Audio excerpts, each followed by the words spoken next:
көпчүлүгүбүз нормально отуруп келгендерденбиз. Аппол! Фу! Дау! Ау да бакшатат деп Качып кеткен себеби ал казактын болчу жейин.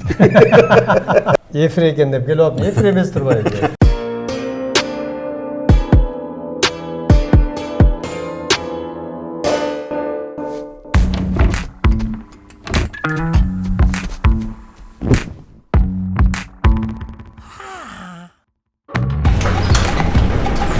Авиасейлс. Арзан авиабилеттерди ылдам издөө. Коем акелер көптөн бери көрүшпөй мына бүгүн ушул баштан өткөн деген ушул жакшы долбоор экен. Аябай мен дагы көптөн бери буларга күйөрмандык кылып жүрөм. Себеп дегенде мен азыр өзүнө дагы ким дедиң атың? Бакыт. Азыр мен өзүм Бакыттын өзүнө да айттым да. Кудай буюрса бул долбоор чоң сенин проектиң азыркы. Келечек карашың 2 жылдын ичинде чоң бир жакшы элдин сүйүп көргөн долбоорун айланат. Анан чын эле көп адамдардын башынан өткөн окуялары өздөрү эле бар тар чөйрөдө айтылып жүрбөсө кызыктуу окуялар көп да мисалы. Анан ошолордун жалпы элге неме алган эмес да.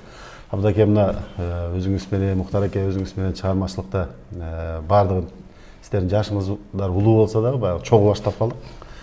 Ошол кездердеги мен өзүм бир туугандарымды көрөм сиздерди. Көргөнүмө да аябай кубанычтамын.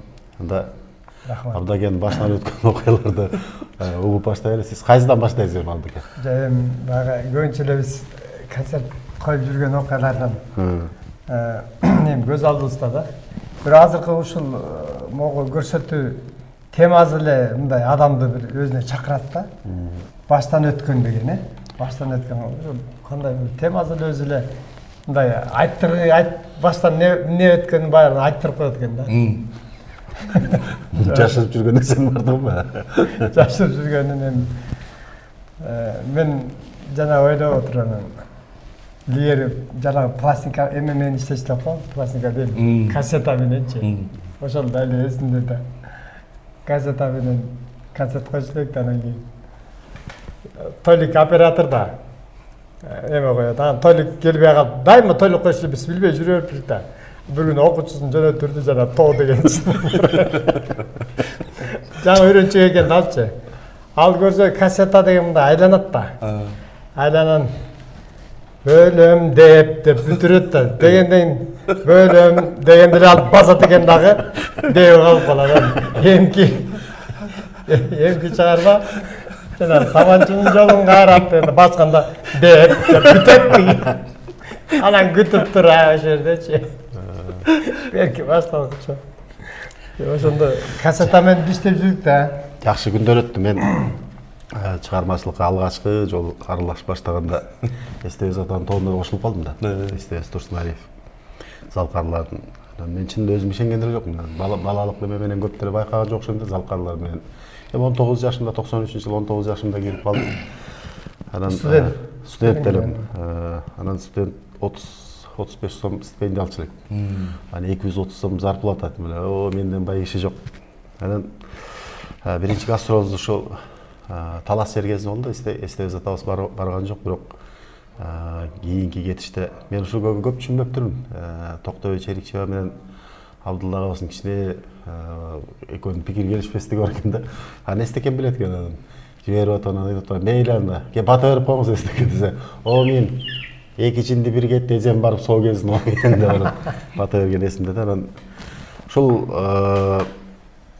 мени дайым бир ушуну эстегенде чыгармачылык жөнүндө оюңузда калган, эсте калган нерсе десе ушул нерсе эске түшөт. Ушу Көгүлтүр көл жээгине барганда ушунчалык бир чоң толкундануу менен бир күтүп бардым да. Анан эле бир жумалык гастролду окуйм. Филармония план төгүш керек. Ушундай концерттерди коебуз. Эстекем кадыры менен концерттин бардыгы баягы билет акча илдирбей эле баягы билет мындай сатылып эле концерт коюп аттык да чарбаларга. Анан эле ал убакта азыркы кеңеш Дүйшөбаев генерал ошондо Ысык көл роодунун начальниги экен. Анан айтып калды, бизге ООНдон кишилер келди. Баягы нарко бизнеске каршы ушул долбоор болуп атат атайын. Ошо дүйнө жүзү боюнча ондон да кишилер келген. Ушулардын семинары болду. Анан ошо гала ужин беребиз. Анан ошол кечки тамакта, сый тамакта сооминде сиздер ырдап бериңиздер. Бир эмеңиздер, концертиңиздер мен жаап берейин. Болду, жакшы болду да. Анан кийин договор кылды эстекен. Анан биз барып ырдап атабыз. Анан даярданып атсак анан кийин баягы тейлеген кыздар, официанткалар анан эстекем айтып калды. Эстебиз аба деп бир барак көтөрүп туруп кол коюп берип коесузбу? Деген эмеңизге автограф бересизби? Анан эстегем, ой, ушу баракка кантип автограф бермейли? Менин азыр сумкемде деген Москвадан чыгып келген укмуш плакатым бар. Ошого эле кол коюп бер, үйүңө илип аласың. Аябай сонун болот анда деп кубанып калды. Анан кийин кичине Абдулда Нуралиев экөөнүн кичине мамилеси тайке жыйын болгондон кичине тилдеп койсо ошого жини келип анан эми баягы чыгармачылыкта болот да, гастролдо жүргөндө. Бүтүн акыл. Берин мындай кылып жүрө, мындай кылып атасың деп тилдеп коюптур да. Ошого Абдулдан. Нуралиев. Ошого жини келип сумкадан баягы угуп калган да. Анан сумкадан алып тиги бекитип койгон экен. Абдулла. Келип эле баягы кыздарга концерт өткөндө эле автограф берейин десе эле жок. Баягы неме. Эле үч жака салдым дейт. Рая апабыз бул тызылдайт. Эй, комната калып калган. Жок, калган жок. Мен билем ушул жака. Муну Абдулла эле кылды деди. Абдулла эле кылды деди. Анан эле ошентип эле өңү бозоруп эле анан кичине тилденип эле эстеген, бирок өтө жини келсе да такыр сөгүнгөн жок да, таластык болсо да такыр сөгүнгөн уккан жокмун. Кичине акмак деп гана айтты. Акмак жакшы болду. Ушундай кылып аткан экен да, тиги мындай эле баягы пендечилик менен кичине неме болду, бирок сөгүнгөн жок да. Андан кийин кагазга кол коюп берип коюп кеттик. Күнүгө баягы эртеменки завтракта отурганда да ушундай бажакта отурган эстегем жок. Чогуу отурсак эле кагып бүркөлөт. Кечке чейин ошондой болчу экен. Баягы ынтымак ортодо жок болуп калса гастролдо кызыктай болосуң го. Анан кечки концертке сахнадан да Абдулда Нуралиев десе жини келди, оны ушундарчу деген соңунда эле кабы тийип турат. Абдыкең баштады да. Комуз деп. Да ордап эле эстеге эмес кабага баштады. Ал жакта карабайт. Анан кичинекей гримерный баягы демеси жок экен, артисттердин бөлмөсүнүн сахнага чыккан жеринде эшиги жок экен да. Күндүз кирди атат. Эстекем деген чоң дайра дейт. Мен жылжып бир аккан булакмын дейт. Эстекем болсо чоң аяз, мен айнеке турган буакмын. Эстекем болсо чоң карышкыр, мен капталда качкан улакмын. Эстекем болсо сүлөөсүн, а мен тамтыгы кеткен тумакмын дейт да. Мактап орда да. Баягы эстекем дегенде кичине баягы тырышкан кабак жазылып кетип баягы тумакмын деген эсиге алды. Мени карап жай Абдулда жакшы деп атат.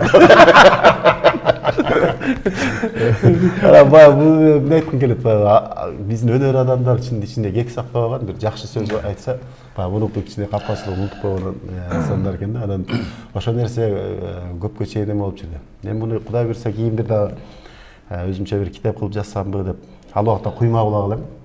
Чында ырлардын баарын бир айтканда акындарды жаттап калчу. Анан эртеси дагы ошо ойдон баягы ынтымак кайра уланып кетти да. Түшкү концерт, кечки концерт кылып койсо, кечки концертке ал кең чыгып барса, Абдулда жана устатым деген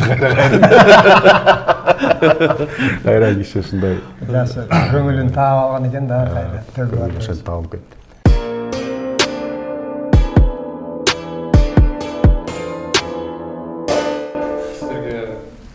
Спонсорстводан подарок сыяктуу бар. Ошонун ичинен карап туруп айтып берип коесуздарбы? Ичинде сүрөттөр бар да. Сыяктуу экесиздики. Ичинде карап туруп.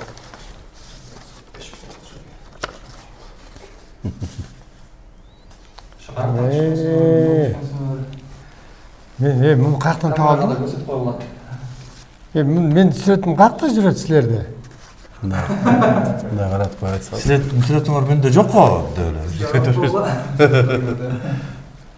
Не болуп түшкөнсүңөр? Камерага көрсөтүп коюлат. Кана Муктар сен сүрөтүң? Ошол жакта эмне окуя болгон? Бул окуя эме толкундар деген жана башында айтпадыкпы бир ыр жазган боюнча деп. Анан ошо толкундар деген ырдын клибинен алынган сүрөт экен да. Клиптен алынган сүрөт да. Бул сүрөткө түшкөн сүрөт эмес, клиптен токтотулуп алынган экен да. Анан кийин ушул клипти азыр Нуркат деген кудул жигит бар да, кичине чыгып эметип жүрбөй. Ошол эметип алыптыр тиги эменичи. Уктар экен толкундар деген ырдын тартылган клиби бар депчи. Клибин 4 эле киши тарткан, жок тартылган дейт. Гөл анан кийин 4 эле киши гөлдө толкундабайт. Мындай эле толкундар муну толкуш керек эле го депчи анан. Азиза өкүңөр тарган. Эме депчи анан кийин баягы ыр башталат. Арзуумду келип айтсам толкундарга дезе. Муктар эке бутун сууга салат, катар болгон клип ушул. Эч кандай окуя жок деп чыгат. Жок, эч кандай. 4 эле киши тарткан. Бирөөсү шопур, бирөөсү камерачы деп коет, анан экөө деп коет. Шопур тартылбайт да деп коет. Аябай күлдүм эле, чын эле. Эч толкун да жок да ошол күнү. Окуясы ушундай болгон эле? Окуясы ошондой болгон да, толкун жок. Бир жөн эле бир көлчүктө тургандай болуп калганбыз да. Негизинде бул толкун болуш керек эле да. Ырдын немеси толкунга келип арзуумду айтып атам да. Эч кандай толкун жок да, көлчүккө эле айтып койгом да арзуумчу. Анан ошону айтып күлүп ачпай. Жок дегенде толкун болгонду күтүп турсаңар болбок экен депчи. Мен сүрөтүндө бул мен жайлоого баргамда биздин айыл бул. Аксы районунда Кой Таш деген айыл да.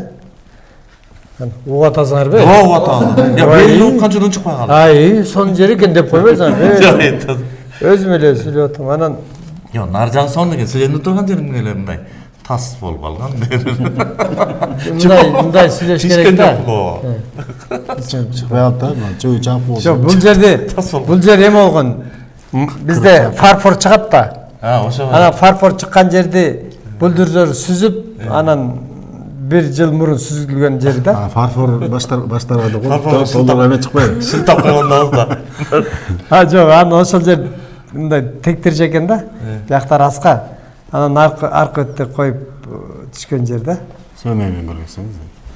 Өзүмө карап мынтет. Бул мынакей планетанын негизи жаратылыштын кооздуктарын чагылдыруучу сүрөт болгон бул жак. Сөмөйдү унуткан. Оны эрес кылып атасыз. Бул мешекте мен атамдар жайлоодо болчу да. Анан жайлоодо биякта эшек бар, эми эшекти тарткан эмесмин. Бузуп коет да. Бүт жүк эшекте. Анан мен анчам бул деле эшекте болчу. Анан мен азынып түшүнүш болгом жөө басканда. Эшек күңөрдө экен да жүк. Эшек. Ошол. Сүрөт токтогул да. Кана? Бул эми көпчүлүк эле бир Нью-Йорк шаары. Америка деген. Union States America. Анан статуя свобода деп коет. Эркиндик статуя өткөзүлгөн. Бар сөзсүз эле Нью-Йоркко барган киши бул жерде болгусу келсе керек биринчи. Мен да ошол кыялдарымдын бири болчу Америкага көп барып, бирок сааты чыкпай жүргөн да.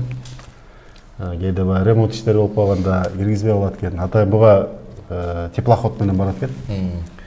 Анан теплоходго билет алып, анан ошо арал көздөй сүзүп, ошол аралчада анан ушул эстелик орнотулган экен. Ошол жерди барып көрүп, айланып, анан ошондо түшкөн сүрөт экен да. Эмне барып калдыңыз эле? Мен анда мында жаңы немеден келаткам, мектеп ачканбыз ал жерде. Биз Чикагода комус мектеп.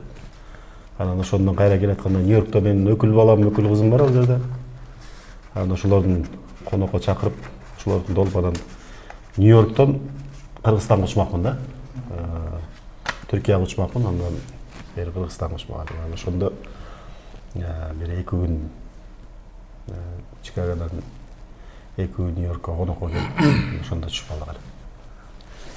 Жанагы Эме деп айтып коеюн анда. Мен жакшы айтпай калдым. Биздин спонсорубуз. Бул билеттер Aviasales деген компаниядан берилген. Aviasales чекиткейчи сайтына кирип, ылайыктуу күндөрдө жана багытты тандап, өзүңө ыңгайлуу болгон билетти сатып ал. Aviasales арзан авиабилеттерди ылдам издөө. Биздин спонсорубуз болот. Aviasales деген бул сайт. Сайттын ичинен мындай билеттерди алсаңар болот да. Поездке болобу, башка өлкөлөргө болобу, ошон үчүн мындай путешествияга карата айтылган сүрөттөр да. Эгер Америка, Нью-Йоркко барып калсак, Aviasales'тан билет алып, Кудай буйрса ошол жерге чогуу барабыз. Эң арзан билеттер болот. Эң арзан билеттер. Сен бир сүрөтүң мага аябай жакты да. Голливуд деп жазылган тоо бар го. Ошонун түбүнөн түшкөн жер. ошо чистеде тоого орнотулган ошо жазуулар Голливуд деп Жалаңаш чөп чыкпаган. Доллар хас. Бизде мисалы үчүн таш көпүргө деле ошондой нерселерди көп неме кылып койсо болот. Сонун жерлери бар да бизде ошондой бир эме кылып Ошол эми болбу Жалаңаш тоого атайын ошону көрүш үчүн чөкө сүрөткө өтүш үчүн канча турист чыгат да.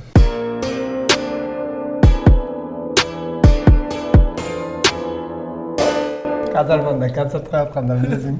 Эртеси күнү 1-майда кайка койсоң Карабалтада деген. Баягы караганда уюштурушсуздар Алматыда. Ошондой карасаң жаш экенбиз элестесең мисалы апрелдин 30-у 31 же казарманда болсо бири кайра Карабалтада. Казарма менен Карабалтанын аралыгы канча элестесең? Бир күндүк жол да.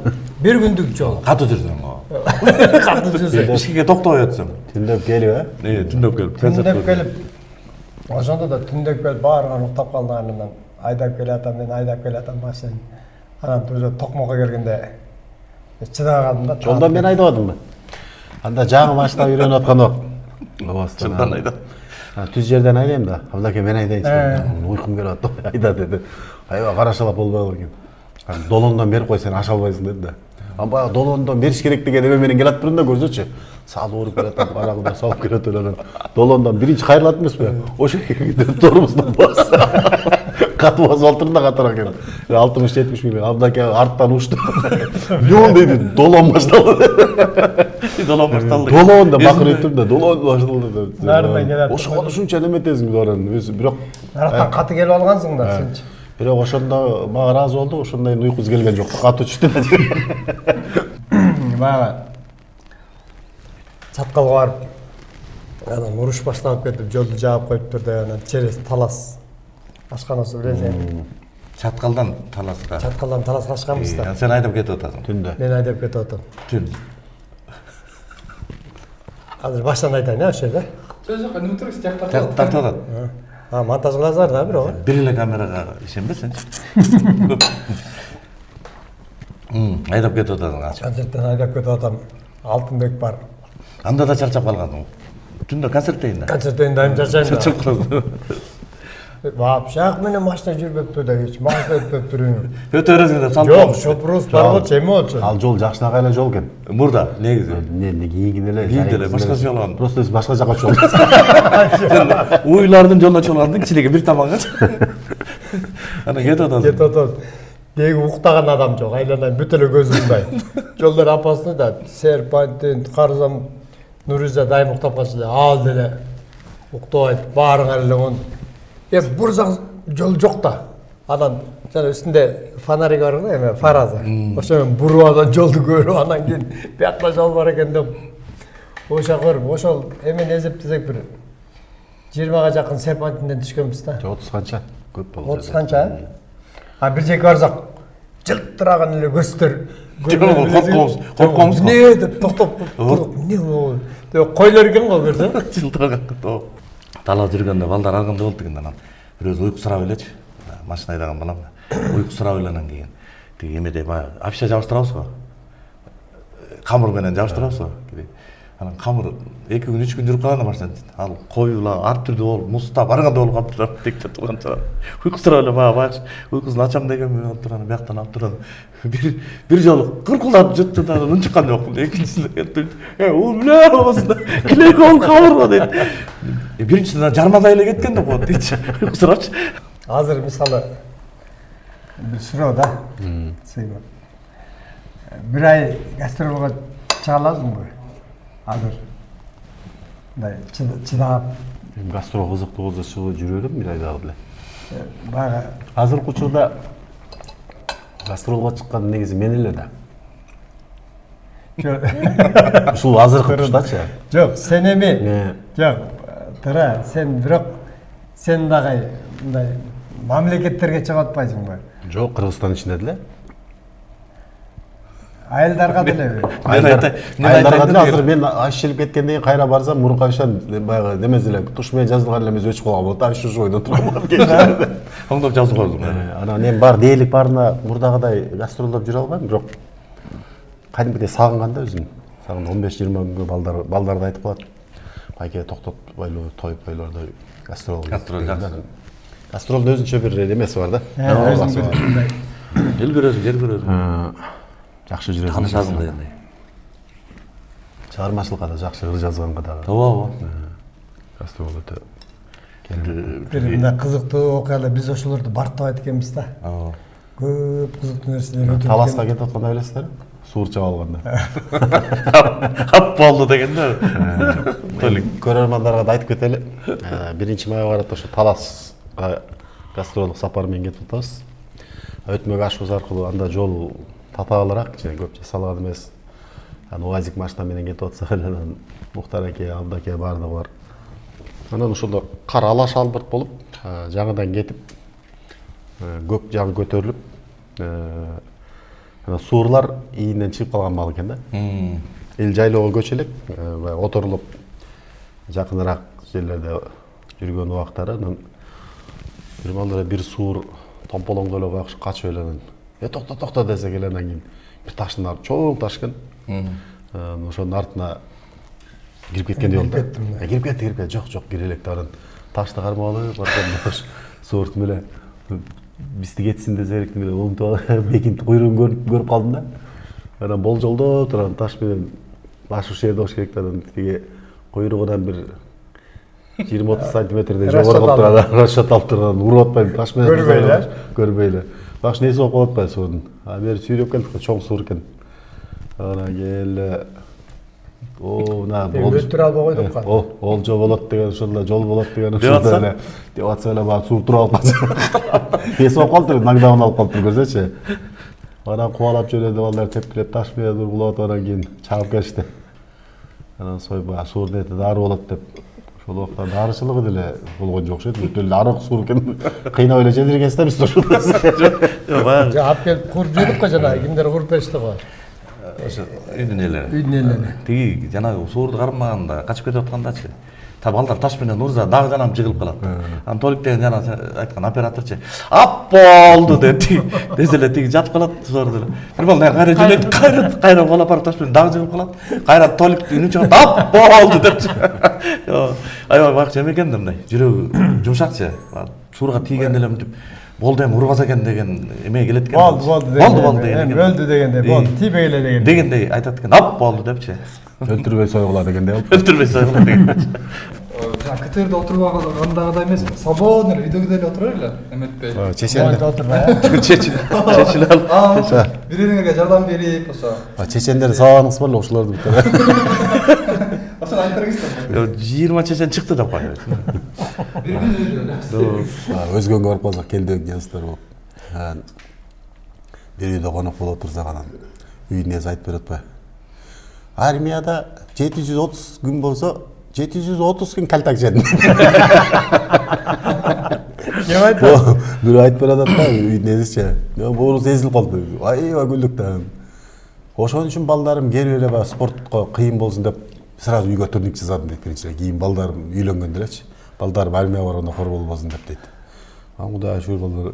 Мен ушу жумшаган жагына барчу элем анан урзада унчукпа деп айтышкан да дейт. Бияктанчы унчуксам эле көбүрөөк таяк жейт экем деп эле анан унчукпай турат. Мен ушу унчукпаган сайын кыжырым тийиш жок, кыжырым келчү окшойт дейт. 730 күн калтак жедим. Анан сарда сиз армиядагыларга айтып бербейсиз, канча күн калтак жедиңиз сиз? Армияда бирок келтек мындай таяк деле жеген жокмун, бирок ага чейин жеткирбей айтканын кылып анан ошентип Ага жеткирбейсиң. Ургангачы. Сползлоо деген үчүн. Бирөөнү урганда эле билип каласың да, кой дейт, анан жеткирбей эле кылып баштайсың. Раматылык Маназеге бердик. Эми негизи баягы сактануудагы куудулдар бар, анан дейле жалпы жашоосунда эле адамдар, куудул адамдардын бириси да, жашоосунда эле куудул болчу. Анан бир күнү бир күлдүрүш токтотпой күлдүрүп, элдин баарын боорун эзип атты да. Чалып атты гостяда, анан баары залкарлар бар, ошо куудулдардын немелеричи ошол жерде.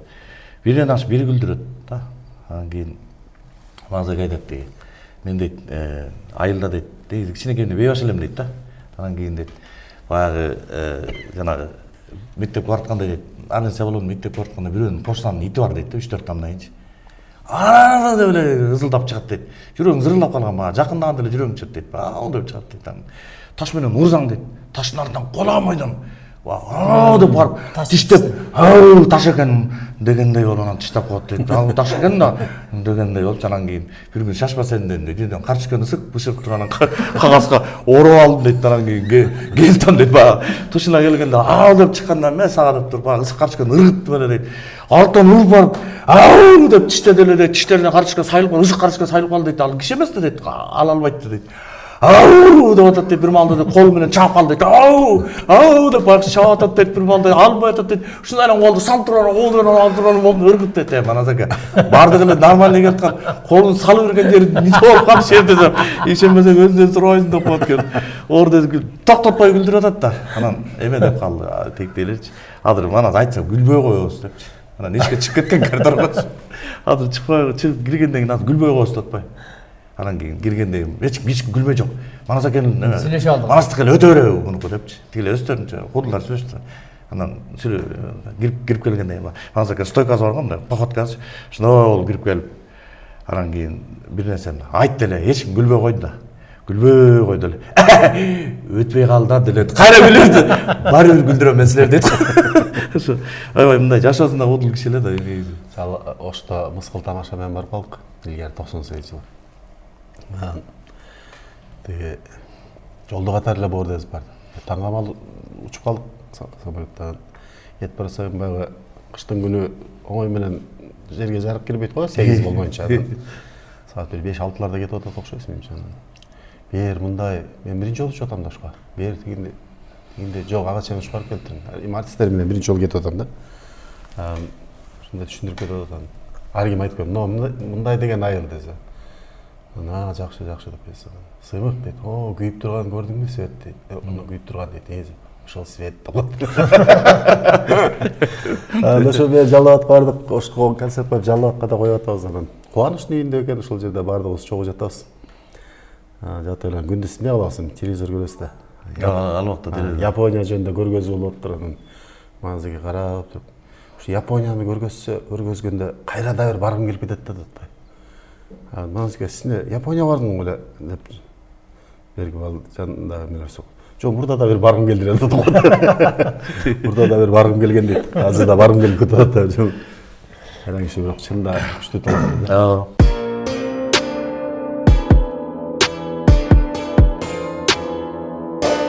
Бала кездеги окуяларды айтып көрбөйсүзбү?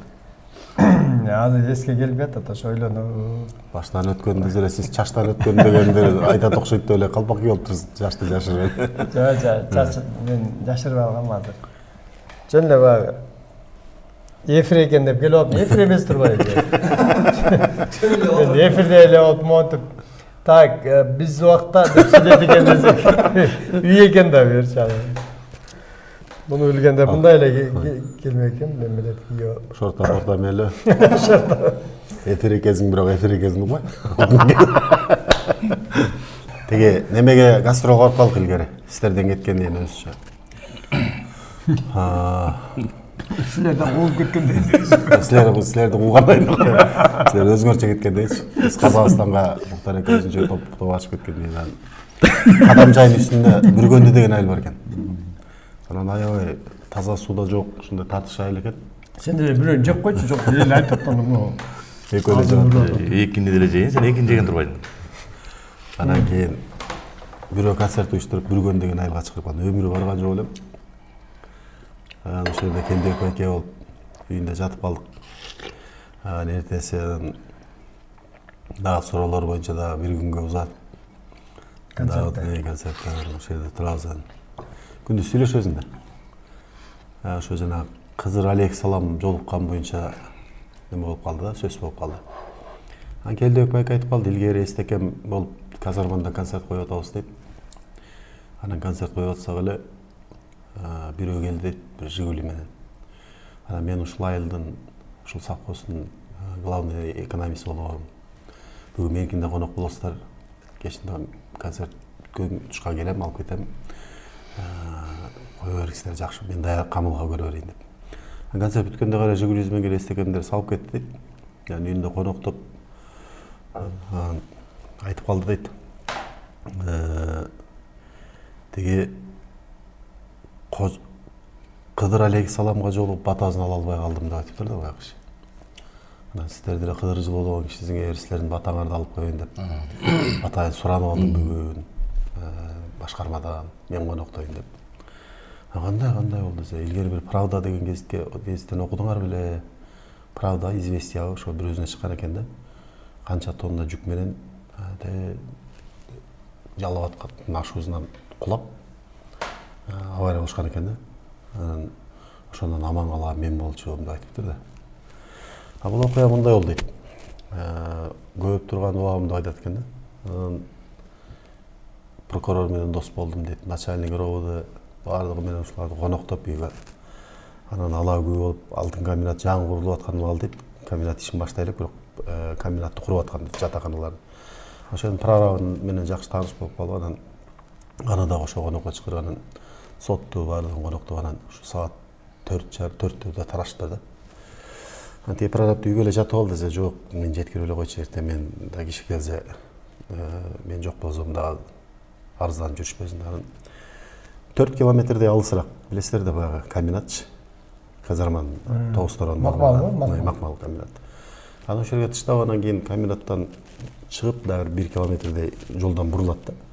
Анан ошол жерден чыгып тыштап коюп келатсам, таң тыштап калды дейт. Үрүл киши таанылбай турган. Таң тыштап калды дейт. Машина менен келатсам эле менин жолумда бир чал турат дейт.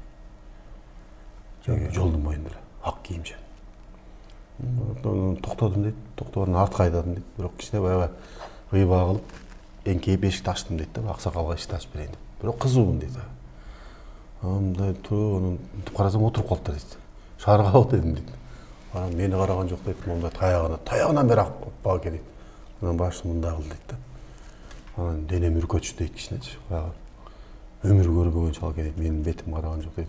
Караңгы. Жок, таң агарып калды дейт да. Мен жайдын күнү бат эле таң атат да. Анан ошол бойдон келатсак эле айылды аралап барып дейт. Аябай коркуп кеттим дейт да. Иште соолуга түштүм дейт. Чыйыркан соң муздак тер чыга түштү дейт. Айылды аралап туруп, сизди кайерге кетиштайын деп сүйлөп эле карасам баягы чал жок экен дейт да. Анан оозума сразу учук чыгып кетти дейт. Коркуп кетти. Коркуп. Үйгө барып кирип баратсам мен анан атам намаз окуганга даарат алып келаптыр дейт. Кумган менен. Менин өңүм эле баягы бузулуп кетсек, эмне болду балам дейт. Анан ушундай болду дейт. Анан кумган менен урду дейт ошол жерден. Сен ичпедиң беле. Кыдырга жолуккан турбайсың ба?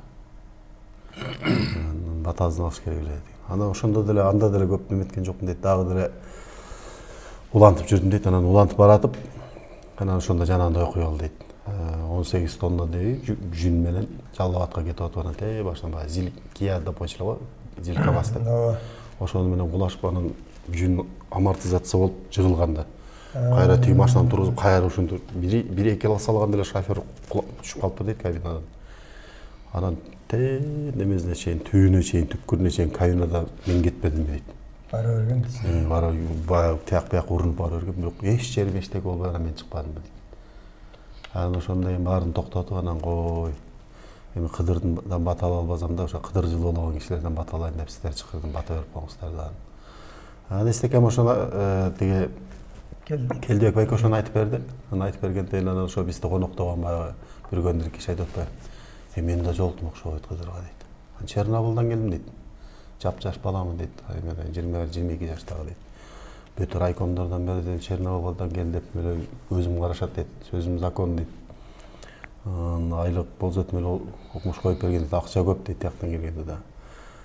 Анан таң амал бизди ичип жүргөнбүз дейт. Анан досторум менен түнкү отуруштан келип атып, анан кийин көчөнүн баш жагынан шартылдап үйдү көрсөбүз таң карап калам. Ошондой маалда жолугат экен да Кыдыр. Анан ушундай болуп келатса, анан бир киши келип атыптыр дейт. Жанына жете берип калганда мени карап ассалому алейкум деди дейт. Анан карасам аппак киши дейт. Сакалларынан бери эч жеринде немеси жок дейт. Аябай кызыл жүздүү, ушундай сулуу киши дейт. Анан баягы ассалому алейкум деп чочуп кеттим деп. фыр койдум дейт, үйдү көзүнө качтым дейт. Анан эчтеке эй бала деп да кыйкырган жок дейт. Артыман ушундай анан атама келип айтсам, сен Кыдырга жолуккан турбайсың. Учурашып неме кылбайт бериң, ичпей жүр да тигиндей мындай деп айтты. Анан ошого жолугуптур тигиндей мындай дейт экен да. Анан эми баягы өзбек туугандар менен аралаш жашаган айыл экен да. Анан бир өзбек мурап дагы бир күнү тигини айылга дуу кетти да. Ушундай баланчага ошо Кыдыр жолукса анан качып кетиптир, учурашпай. Кыдырга деп анан кийин тиги кызуу анан эртең менен кетменин көтөрүп алып, эртерээк кетип атса эле бир ак кийимчен киши аксакал жолугупту да. Анан ассаламу алейкум Кыдыр ата деп эле баягы кызылык менен эле барып кучактап эле өпкүлөп эле кой бербей эле. Мага батаңызды берип коюңуз. Мен ушундай кедей менен эчтекежим жок. Мен акем баланчада анда кедей тигиди, анда эчтекеси жок деп эле баштайт экен да. Ora эле баягы сөгүнүп атат дейт Кыдырды. Кой бер чатам. Көзү даарат алган чыккан кошо чалып. Баягы актан болчон чыкса, көйнөкчөн чыкса баягы Кыдыр алейхиссалам окшойт деп баягы батасы кызылык менен ошондой кылып туруп. Ушул окуяларда Келдебек байке мен бир эмесин эстеп кеттим да. Келдебек байке өзү мындай бала кыял адам да. Анан ысык ата курортко дайым концерт коебуз да. Дайым Келдебек байкени алып алам. Анан кыздардын ар кандай кыздарды алып барабыз. Ырчы кыз болсо эле алып бара беребиз да. Келатканда экөөбүздүн адатыбыз бар. Ай, бүт жолго эле салалы дейт. Мынтип коебуз, тиги жол менен ачсак, жолдо бир дайыма бир чачы узун анан кызыл көйнөк кийген аял жолугат, бияка салба деп коркута беребиз да кыздарды калп элечи. Анан мына ушул жерден чыкканда күндүз баратканда айтып коебуз. Ушул жерден жолуккан Келдебек байке баягы өткөндө гастролдо ушул концерт коюп берет ушул жолу. Ушул жерден өтүп кеткен баягы кызбы? Деп экөө сөзүшпөр да. Караңгыда эле анан келатканда эле тигилер айтыша баштайт. Эки айры жол бар го, бир айланып келмей, бир ошол экенин атайлап токтотом. Келдебек байке кайгана салайын. Айланып эле кетебиз го, баягындай болуп да жолугуп калып анан мен коркуп калдым ошондон. Жо чын бияка эле сал деди. Тоо келем очу бензин асып бияка эле сала элем кыскартып кетип деди. Кудай сактасын эми бара беребиз да. Деп коет Келдебек. Анан ошоке келгенде өткөндө да келатканда ушакка келип машина жүрбөй калып деп анан ошоке ушул жерде байке тиги кыздар тиешип калат да. Ошоке келгенде бирок да фаранды калп эле булкумуш болуп машинанчы. Байке. Эй, эмне болду деп калды бир маалда. Булк барып фарды өчүрүп барып айдап токтотуп калдым да. Тым тырс. Тигилер жаман коркушат артындагыларчы. Бир убакта фар күйбөй калды байке. Сен Кудай сакта эмне болот эми? Деп ал өзү бет ошондо кайра жандырып коюп ошондо өтүп кетебиз да. Бирок келсек тигилер өңөлөттөн кетип кайдынгыдай коркушат экендей. Эми коркот да. Адам коркот. Кайдынгыдай коркот экен. Анан ошондон дайым ошентип бир жол менен өзүм башакты иште өзүм жалгыз келип атып энем менен өзүм коркуп Сөгүнбөсү эле. ошоке келгенде өзүм коркком да менин как будто чындап чыга кала турган.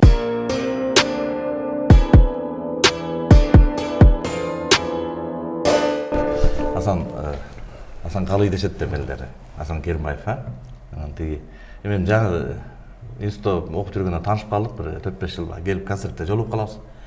Анан тиги бек экөөбүз борбуйп чогуу окуп, институтта чогуу окудук да. Политехта эмне аккордеон илип алат бекчи. Мен аккордеон илип, башка элден башкача. Бияка эле иш керек да, негизи аккордеондо традиционный да бияка. Жок, бээрин илип алып. Күчтүү менен Мынтип илип алып келип анан кийин муха концертке барып келип сен политехте окуп атсаң, сен эмне эгер ырчы болом десең искусство институтуна барбайсың дейм да. Өзүң политехте окуп алгансың, анан кийин дайым эле концертке барып баштап кичине алып барасың дейм да. Анан эми өзүм да жакшы көрөм да концертке барганды. Мейли менен келебиз да. Анан гитара, сен гитарист. Мен гитара, кээде аккордеон ар кандай, соңкөл баян ушундай. Анан келип анан эми Асан Керимбаев жолугуп калып анан менин инилерим силер менен эле иштейт экен да, силер той сонун инилерим бар турбайбы деп таанышып алдык да. Анан таанышып алып анан ошо менен жакшы болуп кеттик. Анан Токтогулда жүрүп анан кайра баягы Советтер Союзу тараганда келдик го. Анан келип эле телевидениясында туруптур Асан экенбиз. Салам алейкум деп сурасам тааныбайт. Сен ким элем деп. Анан кийин Токтогулда эле чогуу жүргөнбүз да. Эмнеге мындай болуп атат? Аябай кап болдум. Hasan ака ушундай кылды, тааныбай койду мени деп, ичим ооруп аябай. Анан кийин биз кичине сахнага чыгып ырдай баштадык, анан филармонияда концертке катышып калды. Көп жыл катышкан жок Hasan ака, баягы бир 5-10 жыл жок болуп эле кетти да, айылга кетип анан. Анан ошол жерге аккордеон чыкты эле, эл кетирбей койду да. Аккордеон менен ырдап атат, эл кетирбейт, кол чабат. Раматлык киши аябай тердеп алган, келип турган аккордеон менен келип, дем баягы Манас ака айтканда аккордеон менен кошо дем алып ырдап атат. Келип анан деп келип анан, мен кайсыл ырдырдадым? Кандай ырым бар эле дагы депчи, ушинтип атпайбы? А көрсө бул киши баягы сахардан аябай унчак болуп калыптыр да. Мен жөн эле тартынып турмун. Анан кийин унутуп калыптыр. Мындай ырыңыз калды, мындай деп барып ырдап кайра келип, дагы эл кол чабат. Эми кайсыл ырым бар деп кайра бизге тогойтсундачы. Ошол киши аягында ошондой эме болду, бир дагы ыры, Асакемчи, бир дагы мындай промах кеткен эмес экен да. Мурда барлык ырлары популярный болгон экен аябайчы. Андай ого чыгарышты Hasan акене кыйын, анан Элмирбек өз дагы көпчүлүк болуп да. Hasan аке менен бизден сурайт эле да. Мына ырым, мына арамдын экинчи куплети кандай эле? Ошондой. Бул анан мына ырымдын биринчи куплети кандай башталчу эле деп Ак булуттарды сурайт. Биз эми жөн эле эме кылып окшойт деп эле анан Эмне болуп атат деп? анан күлүп айтып берип койчу. Анан кийин 1-2 жылдан сахар күчөп кеткенден менин кай жырларым бар эле деп баштады. Ошентип туралды да. Кийин Залкарлар. кай жырларым бар эле деп баштады. Анан көбүнчө Элбирбек экөөс эми манап мүнөз киши болчу да. Анан гастрол орзап эле анан кийин концерттен коноктойт. Анан коноктоп, Асаке чакырып келтире алабыз адамдарыңар кичине отурушта шаңга ойлоп ырдап берип койсоңуз силер. Аябай кылачы ушуна берген тамагыңарды милдет кылып. Алса бербей эле сатып эле ичмекпиз биз. Концерт көрбөдүңөр жана болду. Аябай ушундай кырс мүнөз киши болчу да.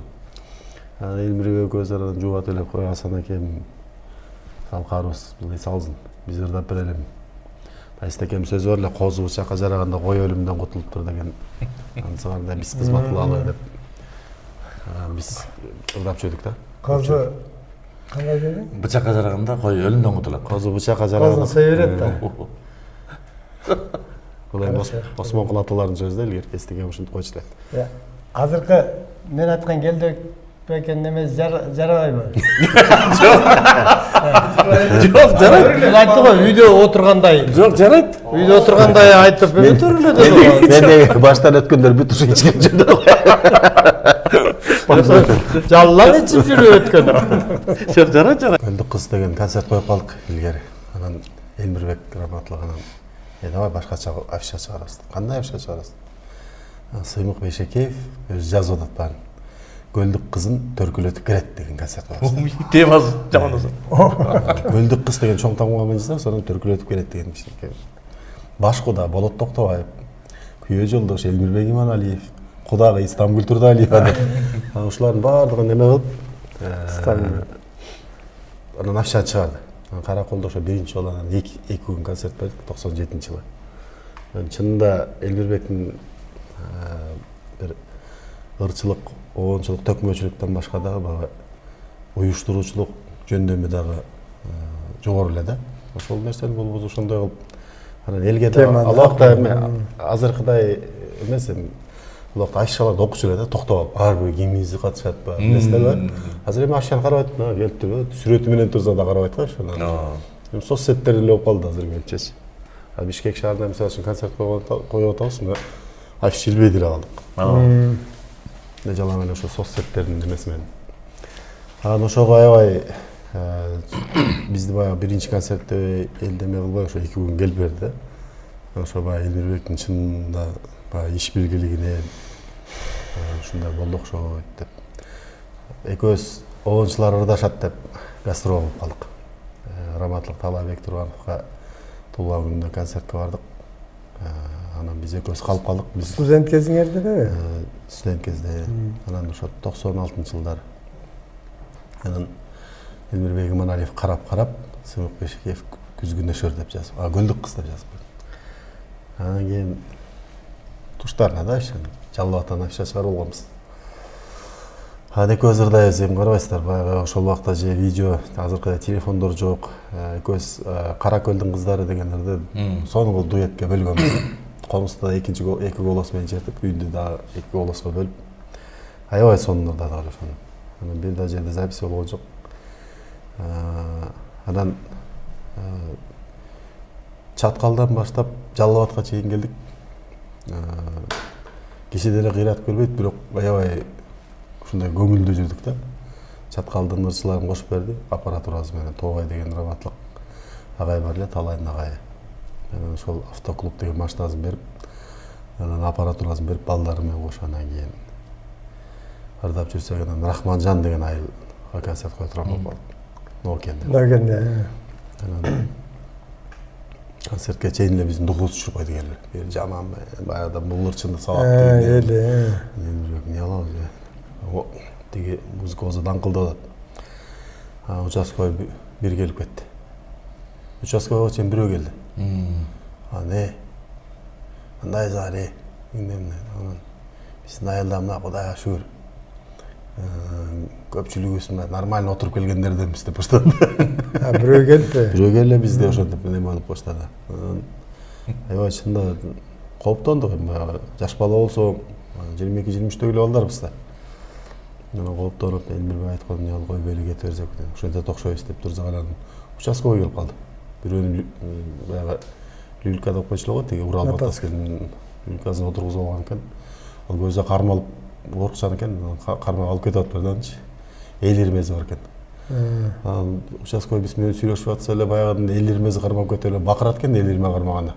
Бакырып чуркап тетигинде чуркап барып бир 10 кадамдай ашып барып жыгылат экен да, талыпчы. Ошондуз кармап кетип эле жана айтып калгандан кой качтык деп. Бири тигин туаса, бири тигиндей болду. Баягы киши эме болбойт. Койбосуңар концертти койбосуңар, оозуңарды өрттөйбүз дегендей. Анан участкойдо болду шеф, командир болду, начальник. Кайра калып атасың, тияка барышты деп койду. Жок, шеф нормально бар, начальник деп койду. Анан биз келе кайра коркутат. Анан эптеп атып, анан чала була аппараттар жыйнап алган Жалал Абадты үстүгө качтык. Койбой калдык да. Анан кийин эми жанагы милиционердин жанындагы кызы элирип чуркап чыгып кийин чын эле концертке соо калтырбайт окшойт бизде деп. Эми кеч башталат экен, аябай баягы пакта чабыгы бар экен ошол малда. Клубу да мындай. Мындай клуб мындай. Узун мындай. Жок, эсимде жок, койгон жокпуз да, ошол бойдон барбай калдык да. Анан Элмирбектин кобузун утуп калыптырбыз. Кээ бир эле баягы аппаратты ашып аткан балдар бирөөсү жардам берип аткан, дакаса жардам берип үйүнө чейин алып кетип калган да. Анан бир топко чейин кейдик, эң чоң олжобуз. Аята ушул эч нерсе таппай анан комуста жоготуп кетип атабыз деп Туганбек белек кылган кобуз экен да. Кайра барбайт белиңер артта. Бара алган жокпуз да. Кимге барабыз дегендемде. Балабыз да ушундай экен. Анан Элмирбек анан мени сооратып атат да. Туганбек ата берген экен комусту Элмирбекке. Анан эми эч нерсе таппадык дебейм. Жок дегенде мына канча идеяларды неме кылдык. Экөөбүз такыр дуэт ырдаган эмес, мына дуэт ырдап калдык, Кудай буюрса. Эми комуста дагы ачык эле айтабыз эми. Туганбек атага да бир белгилүү киши берген экен да. Ошону комуз экен. Анан эфирден көрүп калгандар болсо ошо комусту берип койсоңор да дегендей да неме айтып коюш керек го деп.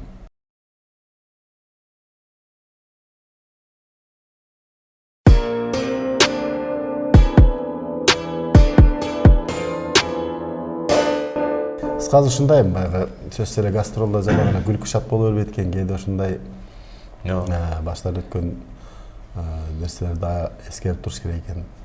Ошол убакта чынында азыркыдай ушундай бир сүйлөп кала турган нерселер болгон да, каналдар. Теленин мынчалык мүмкүнчүлүгү жок ал убакта. Ашып кетсе бир эртең мененкисин заманага чыкчу элек 5 мүнөт. Концерттин жөнүндө айтасың, кайра кетесиң. Бир эле канал болчу. Элмирбек экөөңөрдү мен биринчи көргөндө экөөңөрдүн бир окшош бир пальтоңор бар эле.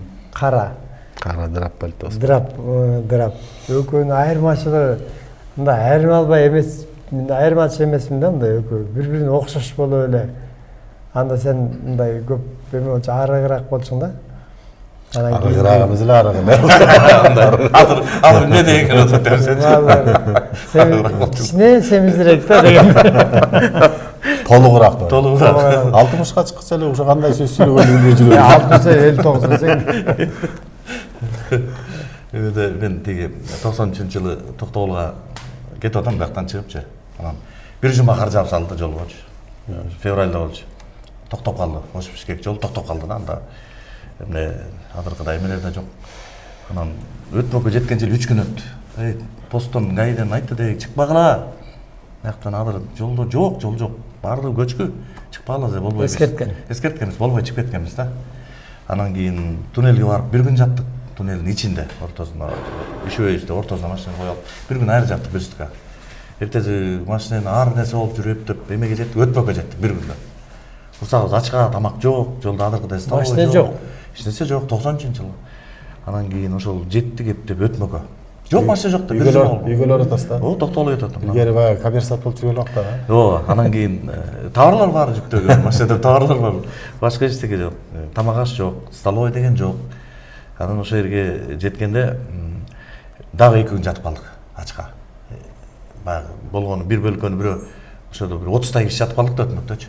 Бир бөлкөсүн бирөө алып чыгат, ортого коет, чай ичебиз, ошону үмүт өтүп турасың, тийип, ошо бир кусок тийип калса экен депчи. Ошондон бир кусок эптеп тиеп жеп каласың да. 2 күндөн айттым, жок, мен ала элдин машинаны азыр машина алып келишим керек деп анан чыгып кетип калдым. Бирөөгө кошулбайсыңар, жөө. Бирөөңөр кошулбайсыңар, бир Асан деген ачки таңган алыс жакында көрбөгөн жигит бар экен. Мен кошулам деп, мага кошула болот ба? Анан кийин экөөбүз басып кетип атабыз. Жол санап болду. Касенде болчу экөөбүз. Жолдо ошондой болуп атабыз. Кар тизеденчи анан улам өйдөлөп баратат. Анткени бир жума жүрбөй калган, кар жаап атат да. Анан капкара болуп калып, түнкү саат 10дон өтүп кетти да. Тууя эми өлдүк окшойт берде. Анан мен мындай басып кетем, жол санап. Кайра артта карасам тигинин жыгылып жаткан болду. Аны тургузуп, аз калды. Өлбөй калдык, жетип калдык деп жалган айтам, анткени дух берейин депчи. Биз жатып алып, болду өлдүк болдук, калдык депчи. Точно касен болуп тур да. Анан кийин эптеп тургузгандан кийин кайра алып келем, кайра алдыга басам, ушинтип атам. Улам мынтем да поворот болгон сайын эле көп мындай кетип атасың. Ушу повороттон кийин точно жетебиз деп коем. Сен каяка кетип атасың? Токтогулга ала элдин машина бартабыз. Жанагы үйгө, Девонун үйүнө бартабыз да. Ошол жерге жетип калыш керек. Башында кыйын болуп трактор бульзар алып келебиз деп атканбыз, кийин өлбөй эле жетсек болду болуп калдык да. Анан жеттик бир жерге. Жок, бир жерге жеттик. Мындай бир кенен ачып, бирок көмүркөк болгондуктан дагы эле көрүнбөйт да. Анан айттым, мен уккам бир нерсе. Кардын астына жатсаң, üşөйсүң, өлбөй каласың. Экөөбүз карда ойдук. Карда ойгонан ичине кирип жаттык. Уже 10 саат болду басканыбызгачы токтобой. Карда ойгонан ичине кирип жаттык. Болгон окуя да. Өзүм башыма өткөндө анан жаттык, анан мынтип өлсөк өлүп калдык. Өлбөсөк жашай турган күнүбүз болсо жашап кетебиз деп анан карда ойуп кирип алдык. Анан бир маалда уктап кетиптирмин да. Чочуп ойгондумда анан карасам тиги коңуруктар уктап атат, берки жайдары да. Анан уккам да, адам суукка тоң өлөрдө биринчи уктайт, ысыйт, анан уктайт, дагы анан уйкусу келип уктап кеткенден кийин ошо ойгонбой калат. Суукка тоңдуруп өлсөң ошентип өлөт экен да. Деген уккам, чочуп кетип, тур жетип калып тур десем. Күн ачылып, жылдыздар көрүнүп анан. Чын эле эмеге бир 100 метр, 150 метр калган экен да өтмөктө эме ала эле тамгачы. Тамга. 100-150 метр эле калыптыр да. Урманда туруп алып чуркасак кар мындай жолго могу жерден болуп калыптыр. Кирип кетебиз го, каргачы. Анан эптеп терге жеттик, анан үйдүн эзи бар экен, айтты 15 киши бар экен дагы бизге окшоп машинадан келгени. Анан кийин ошол жылы бир эле кызым бар, ошол төрөлгөн. Ушундай болуш керек эле да, төлөш керек. Анан баягы эртең мененге чейин өлбөй калдык а деп экөөбүз мындай сүйүнүп мындай божурашып атабыз да. Өлбөй калдык а деп атты. Бир маалда дур деп вертолет өтүп кетип атса, эшикке чыгып туруп баягы бала кездегичи пальтону көрүп, вертолет деп алганбыз да. Ала кет деп тамашачыны аралашып өзүбүз өтүп эле кетет го дедик, бирок баягы тур өтүп кетип калды. Ата эмшерди алып өтөт экенбиз деп тур деп кайра келди, анан коңду. Анан коңгондо ичинен баягы спасательдер бар экен да, түшкөндө эле. Алар жерге түшүп баягы Девонун эмесине продукт түшүрүп атат. А мен болсо вертолетко чуркап чыгып алдым да. Эмеге ичине чыгып алдым. Анан орустар келип, "Ты куда?" дейт. "Вы куда?" дедим да. Мен "Мы туда, я тоже туда" дептим. Лишь бы ошол жерден чыгып кетиш керек болду да. Ошол жерден чыгып кетиш керек да болду. МЧС немес экен да анда, бирок куткарып алды, МЧС жок болчу. Спасатели, да, спасайте дедим. Тогда нас спасайте. Я пострадавший, пожалуйста, спасите дептим. Анан десем, "Ну ты настырный" дейт. Токтогулдан учуп келишкен экен, кайра Токтогулга айтат вертолет. Стадионго кондук. Анан хлеб завод кайда дедим. Вертолет. Замакин барган. Жок, вертолет айдата албаган деп. Эме Лөкөбай жанагы Виллис Замакин вертолет келсе толуп калат экен да. Ур деп элечи. Анан биздин жестебиз Таламбек Сагынбай. Ошо келди анан хлеб завод кайдаңыз десем, эмне бас анан барып 28 таң калып болгон. Салдым. Анан базарга келип карточка алып анан жөнөткөм. Баягы жерге. Калгандар. Эми конбойбуз дейт. Сен терде жалы экөөң түшсөң дейт. Айырга барганда адыр 30 кишиң бар экен, 30-ың баары чыкса вертолет жылбай калат. Конбойбуз дейт. Жок, өткө татып эле тиште өткүлөр дедим да ошол жерге. Жакын өтүп барып тиште өткүлөр дедим.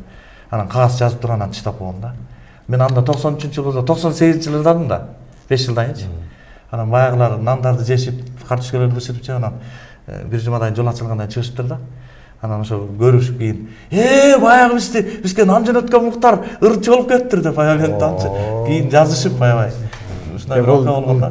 Бул кинодогудай болуптур бирок. Өлөт деген ушул экен дедип. Адамдын соонун алып, анан Бишкекке бара бериңиз. Iya. Вертолет айдап калып. Вертолеттон кийин жок, токтоолго барбадым. Анан токтоолдон анан тыштап, андан кийин кызым төрөлдү.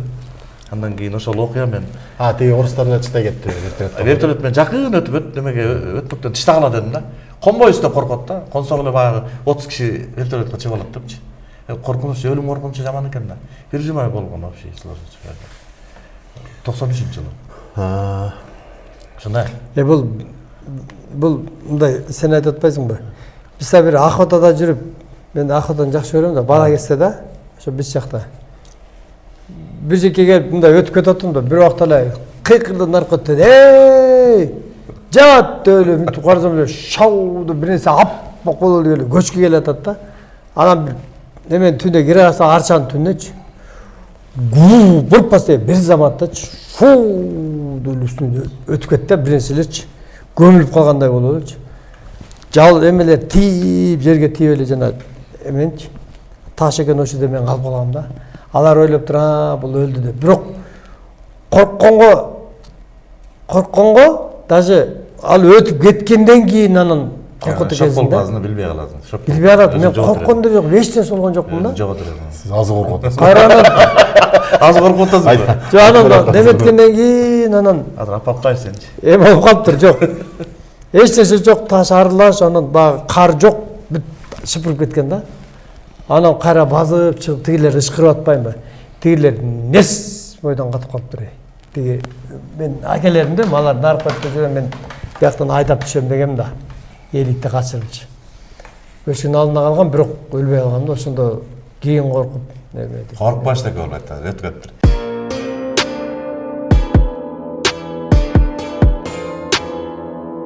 Мен Элмирбекти бир кийинки акыркы минуттарында акыркы күндөрүчү баягы биз токтогул тартат сүйлөшүп отурганда. токтогул жөнүндө эме тарттык да. Бир документально игровой киночу. Ошону тартканда эме Элмирбекпен биз алыга бардык да. Барып анан ал эмеде экен, Элмирбек больницада экен. Анан алыга барып айттык, ушундай токтогул киносу жөнүндө ошо бир аз кичине токтогул жөнүндө сүйлөп берип, кичине ырларынан ырдабай. Эми Муктар аке ачык айтканда Элмирбектин астына биз өтө албайбыз, токтогул жөнүндө только ошол кишиге баргыла деп деди да. Анан Элмирбекке чалсам больницада экен да. Анан баягы Муктар аке неме эмес, эртең чыгар менен чалам, мен азыр больницадамын, чыгanda чалам, келиңиз сүйлөп берейин токтогул жөнүндө деди. Анан бардык сүйлөп эме кылдык да. Мен таң калганым Элмирбектин баягы биз эми мындай токтогул кандай десе демократ акын деп эле коебуз го. Мындай Сибирге барып келген анан демократ акын күйлөрүн айтабыз, анан кийин Азыркылар анда айтып калды, 100 сомдуктагы киши деп эле. 100 сомдуктагы киши деп эле чектелип калат го. Кээде да мугалим кишилер деле чектелип эле айтат да токтогул жөнүндө. Анан Элмирбек менен 1 саат камераны коюп кой отуруп да токтогул жөнүндө айтканда, токтогулду майдалап, анын философиясын, анын турмуштук баягы адамдарга болгон мамилесин ушундай айтты. Просто баягы анан таң каласың да, бул феноменал мындай. Ушунчалык көп маалымат бар экен да токтогул жөнүндөчү. Анан эми ачык айтканда өзүм биз экинчи токтогул деп жүрөбүз. Жашоодочу. Бирок ал ошол киши жөнүндө айткан мен мындай мен бир да кишиден ошондой уга электим да, токтогул жөнүндө маалымат бергенчи. Көп кишиден сурадык биз. Анан ушунчалык эле күчтүү жигит. Сахар бар беле. Сахар бар болчу. Сахар жептин аткан да Сахар. Бул 94-жылы мен агам бакыт үйлөнүп калгандан барып калдык токтогулга. Элмирбек өзү ушунда 15 күн айылда жүрдүк. Жеңил желпи кийим менен кеттик эле, кар жааганда келдик да. Бирок 15 күндүн ичинде ошондо Элмирбек 94-жылы болчу. Мен 20-да, Элмир 16-да эле. 16-дагы балага ошончалык биздин айылдын ишеними башкача болду да. Себептен бул гипноз дагы эле. Ошондой. İşte неме кылып адамдын ишенимине кирет экен дагы, анан ооруган жерде сакайтып коет экен да. Тиши ооругандар, тигиндей мындай кылып аткандарды ошо бат эле ошол сакайтып койчу да. Анан ошол убакта баягы көз ачык табып келиптир деген элдик медицинага элдин болгон ишеним аябай артылып аттылы го. Жок. Анан чумак болуп. очеред болуп жазылып башташпады элдер келипчи кошуналар. Кадимгидей Элмирбекке келип көрүнөбүз дешипчи. Ошо 16 жашар бала, ошончолук адамдардын, мен ошондо атам айтты да, Кудай берсе, Кудай өмүрүн берсе, бул бала узакка чыгат бара турган бала экен.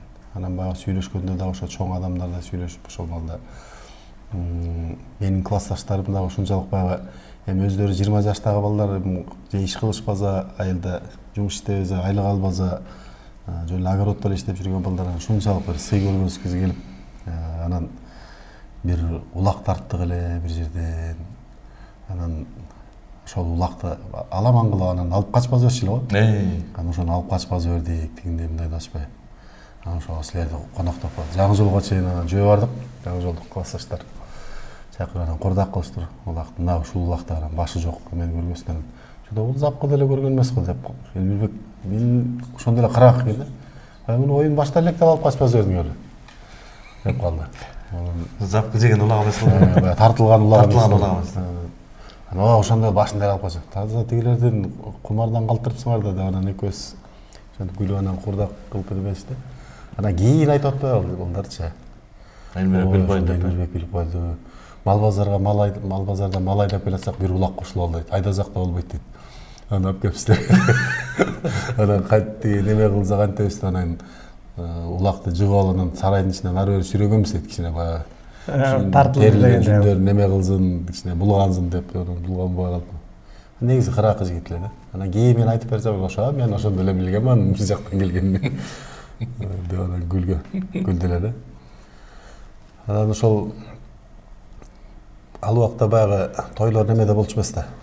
Ресторанда болуш деген жок эле. Үйдө эле өткөрөбүз. Үйдө баягы 3 эртең саат 10-да токтогулдукуна тойго да эле. Кабарчылар ошондой. Чакырышып кошуна колоңдукуна кирип эле боз жүлдөрдү тигип анан столдо эле жайган эмеспи? Жерге деле салып койду. Жерге деле салып. Ошондой болуп өткөрдүк эле да. Жайында короонун ичинде. Же узун дастархан салып коет да. Анан ошондо аябай көп кадимкидей неме болду да. Башында бизди байке деп жүрдү да. Биз өзүбүз кой байкеде сен сүйлөсөң бизден да жакшы сүйлөп атасың. Чогуу эле дос бололу. Доступ эле айтты, анан тили көнбөй жүрүп анан дээринде бар экен, бат эле алып кетти. Силер сен деп калмасыздар дейт. Дээриңде бар экен, сен бат эле сен деп каласың. Бир жерге даяр элчи эле да. Мисалы үчүн элчи боло турган болсо Казакстанга же башка жерге Кыргыздын баягы тилин түшүнгөн жерлерге элчи болгондо бул чоң пайда алып келмек да. Кайсы темадан болсо дагы, мисалы үчүн кайсы казактардын мисалы үчүн акындары өздөрүнүн тарыхын билбейт эле да, Элмирбек менен айтыша албайт эле да. Болбосо жанагы эме коркпойлордой бер баягы башыңда калпагыңды алып кое турган субай деп тийишип атпайбы баягы. Давлет Кереев кайсы акыр экен эсимде жок атат. Бауырым карматпагын шайтанымды билбеппин мындай кепти айтаарымды. Сен эмес Кытай тартып ала албаган болуп турган калпагымды. Эмне деген бүтө эле деме. Анан ошондой ханыңар Акаев жагыга качканда. Намыска жараган киши ошондой болот да. Эмеңер качып кетти ханыңар дээри жок экен ушундай. Рас жок экен анын дээри дейт. Качып кеткен себеби ал казактын болчу жейин.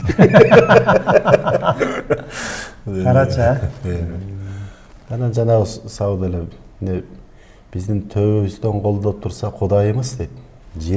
Жерибизден атып чыгып мунайымыз. Кыргыз бауырлар сендерге не болду? Башыңан ашып түшүп убайыңыз деп. Ырдады да. Кыргызга түздү берип, казакка түздү бериптир дейт. Мунайга жакын болсун деп. Кыргызга кырды бериптир, Кудайга жакын болсун деп. Казакка чөлдү бериптир, темирге жакын болсун деп, кыргызга тоону бериптир, теңирге жакын болсун деп. 4 эле сапта болгон. Башка ашыкча айтпайт. Катуу чоң дипломат. Ушундай инсан эле да, айран досум. Акыркы учурда, акыркы 5 жылда байланыш үстү. Менден эле жалгыз ушундай неме кылдыбы, мен дагы көртүрмүш менен, көртүрлүк менен неме болуп жүрдүм. Мага көбүрөөк неме болду, көбүрөөк кеңешчилик менен мына кийинки күндөр ошо кеңеш менен неме болуп баштады. Анан мен сага таарынычым бар деди бир күн. Сен жеңил музыка өтө эле кирип эле кайра чыгам дедим беле сен ошол жакта. Сен акын болушуң керек эле деп баштады. Анан эмне? Биякта дагы эме өзүм ушул немеге жашоо талабы ушундай. Оончулукка көп. Сен деле эстрада бирок макул болуп калган. Эстрада мен да ырдап кой. Насаат жанагылардан ошондо кыйшың-мыйшыңдар азаят. Ичине элге ырда замандар даш керек деп ичине эле туура айтасың деп көңүлдөнүп баштады эле да. Анан ушул акыркы 5 жылда өзүм даярдады да, мына төкмөгөзү төрбөш от келгенден башталгандан баштап, ошо балдарды тарбиялагандан баштап өзүм бардыгынан олак кармадым да. Мен кийин аябай талкууладык балдар менен, эмне үчүн бизден ушундай бөлүнгөн, эмнеге алыстаган. Кийин келинчек айтып атпайбы, 2 сөздүн биринде сизди оозунан түшүрчү эмес, эмнеге үйгө көп келген жоксуз кийин эме кылгандай дейт. Баарыбыз мен чалбай аткан жокпуз, чалдык мен. Азыр кичине ден соолук жакшы болуп атты эле. Берге чыкырсам да азыр кичине шарт болбой атты эле. Бир жака кетип аттым эле. Мен ал күнү болбой калам го. Мен болбосо көбүнчө оорубузун ашылтып койчу да. Көрсө тарыхты карап көрсөк, акылман адамдардын баардыгы өзүнүн аянын эрте алат экен да, анан адам бирөөнө көнүп калса көбүрөөк эзилет го. Ошон үчүн бизден алыстаган ошондолугубуз керек экен да. Кийин ырсбайлар болуп да биз көп сүйлөштүк. Шайырбек достор менен бир убакта чогуу жүргөн балдар, Шекербек ушинтип такыр эле телефонду албай, баардыгына окшош да, баардыгыбызчы. Элбекбектин кылган мамилеси баардыгыбызга окшош. Кээде ушундай издейт. Акыркы телефон чалганы Таласта корпоративге буйрутма алып, анан ушу 5 күн Таласта болуп калдык. Анан 28 декабрь күнү мага телефон чалды. Анан кандайсың деп. Анан мен ушу концертте башыңа чөп сындырып атсың, сен телефон чалса да алчу эмес элең, телефон чалып калсың. Жол болсун, телефон чалып кандайсың? Сагындым дедим. Мен баягы жакын көргөн, жакын туткан адамга ал сөз чоң бакыт эмеспи? Көзүмөн жаш кылып атышты да, кадимгидей тамагым болуп, мен сени дайыма эле сагынам десем. Ушундай анан келериң менен чалчанда бир отуралчы, жашоонун ош кыйыш тияк-бияктарын сүйлөшөлчү. Баягы күндөрдөй болуп талаага чыгып барып отуралчы. Бир мындай ресторандарга эметкенди көп деле жакшы көрчү эмес. Талаада суун жегинде, анан кийин сууну кымыз ичсең, сууну агын сууга бутту салып коюп, тизеге чейин түрүп дейт ушунда. Анан өзүм тапкан эмесин. Анан бутту салып коюп ичсең, өзүңдөгү стресстин баардыгын агыл суу агызып кетет дейт. Ушундай отурганды жакшы көрчү да. Жерге да көк чөпкө төшөк салдырчу эмес. Мындай эле отуралы. Бир жерден мына ар бир кимиңер силердей адамдар депутат болуш керек, силердей адамдар министр болуш керек, керек болсо силердей адамдар президент болуш керек деп бир жерде отурсак, бир ата сүйлөп атса, коюңузчу бата берсеңиз жөн бериңизчи каргабай дейт. Биз сизге эмне жамандык кылдык? Ушунчалык деп. Биз сизге эмне жамандык кылдык? Депутат болуп калгыла деп каргагыдай дейт. Түшүнбөй эле калды. Ой, мен силерге жок, сөздөргө. Аябай күлдүк да.